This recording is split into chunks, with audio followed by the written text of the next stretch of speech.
നമസ്കാരം. വീട്ടിലെത്തിയുള്ള ക്ഷേമ pension mustering September 1-ന് തുടങ്ങാനിരിക്കെ ആരോഗ്യമുള്ള ഗുണഭോക്താക്കൾ അവസരം ദുരുപയോഗം ചെയ്യുന്നത് തടയാൻ കർശന നടപടി സ്വീകരിച്ചിരിക്കുകയാണ് സംസ്ഥാന സർക്കാർ.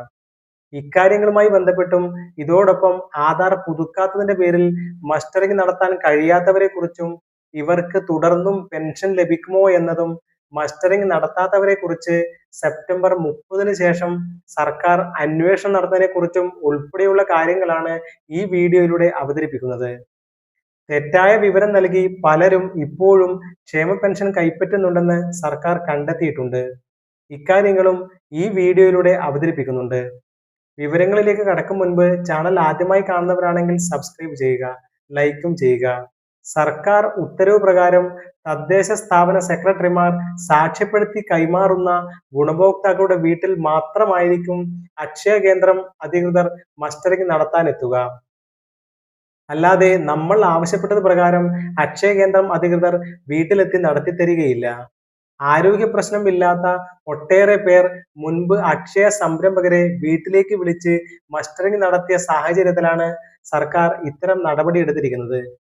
ശാരീരിക മാനസിക വെല്ലുവിളി നേരിടുന്നവർ, കിടപ്പ് രോഗികൾ, വയോജനങ്ങൾ തുടങ്ങി അക്ഷയ കേന്ദ്രങ്ങളിൽ നേരിട്ടെത്താൻ പ്രയാസമുള്ളവർക്കാണ് വീട്ടിൽ മസ്റ്ററിംഗ് നടത്തുന്നത്.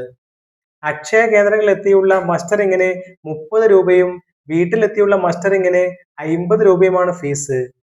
20 രൂപ കൂടുതൽ കൊടുത്താൽ വീട്ടിൽ സേവനം ലഭിക്കുമെന്നതിനാൽ ഒട്ടേറെ പേർ കഴിഞ്ഞ വർഷങ്ങളിൽ അവസരം ദുരുപയോഗിച്ചിരുന്നു.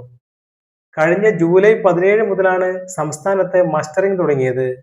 ആദ്യഘട്ടത്തിൽ അക്ഷയ കേന്ദ്രത്തിൽ മാത്രമായിരുന്നു മസ്റ്ററിംഗ്. കഴിഞ്ഞ ദിവസം മുതൽ തദ്ദേശ സ്ഥാപനങ്ങളുടെ സഹായത്തോടെ വാർഡുകൾ കേന്ദ്രീകരിച്ചും മസ്റ്ററിംഗ് ക്യാമ്പുകൾ തുടങ്ങിയിട്ടുണ്ട്. സെപ്റ്റംബർ 30 വരെ അക്ഷയ കേന്ദ്രത്തിൽ മസ്റ്ററിംഗ് നടത്താം. മറ്റൊരു പ്രധാനപ്പെട്ട കാര്യം, ആധാർ പുതുക്കാത്തതിന്റെ പേരിൽ മസ്റ്ററിംഗ് പരാജയപ്പെടുന്നവരുടെ എണ്ണം കൂടി വരികയാണ്. ഇതുവരെ 15,000 പേരുടെ മസ്റ്ററിംഗ് പരാജയപ്പെട്ടു. ഇവരുടെ വിവരം അക്ഷയ കേന്ദ്രം അധികൃതർ തദ്ദേശ സ്ഥാപന സെക്രട്ടറിമാരെ അറിയിക്കും.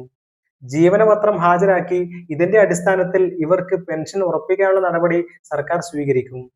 സംസ്ഥാനത്താകെ 66 ലക്ഷം പെൻഷൻ ഗുണഭോക്താക്കളുണ്ട്. ഇതിൽ 42 ലക്ഷം പേർ മാത്രമാണ് ഇതുവരെ മസ്റ്ററിംഗ് പൂർത്തിയാക്കി പെൻഷൻ ഉറപ്പിച്ചത്. 24 ലക്ഷം പേർ ഇനിയും മസ്റ്ററിംഗ് നടത്താൻ ബാക്കിയുണ്ട്.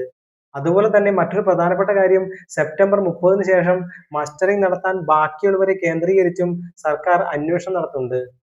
എന്ത് കാരണത്താലാണ് ഇവർ മസ്റ്ററിംഗ് നടത്താത്തതെന്ന് അന്വേഷിക്കും. പരിശോധനയിൽ അനർഹമായാണ് ഇത്രയും കാലം പെൻഷൻ വാങ്ങിയതെന്ന് കണ്ടെത്തിയാൽ ഇവർക്കെതിരെ നിയമ നടപടി ഉണ്ടാകും. പലരും പ്രാദേശിക രാഷ്ട്രീയ നേതാക്കന്മാരെ സ്വാധീനിച്ചുകൊണ്ടും ഉദ്യോഗസ്ഥരെ സ്വാധീനിച്ചുകൊണ്ടും തെറ്റായ വിവരങ്ങൾ നൽകി പെൻഷൻ വാങ്ങുന്നുണ്ടെന്ന് സർക്കാർ കണ്ടെത്തിയിട്ടുണ്ട്. അതുകൊണ്ട് തന്നെ ഇവരെ കണ്ടെത്താൻ സെപ്റ്റംബർ 30-ന് ശേഷം അന്വേഷണം ഉണ്ടാകും. ഇതുകൂടി എല്ലാവരും പ്രത്യേകം ശ്രദ്ധിക്കുക.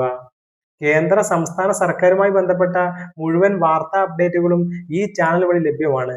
കൂടുതൽ പെൻഷൻ ഗുണഭോക്താക്കളിൽ എത്താൻ വാർത്ത ഷെയർ ചെയ്യുക. നന്ദി, നമസ്കാരം.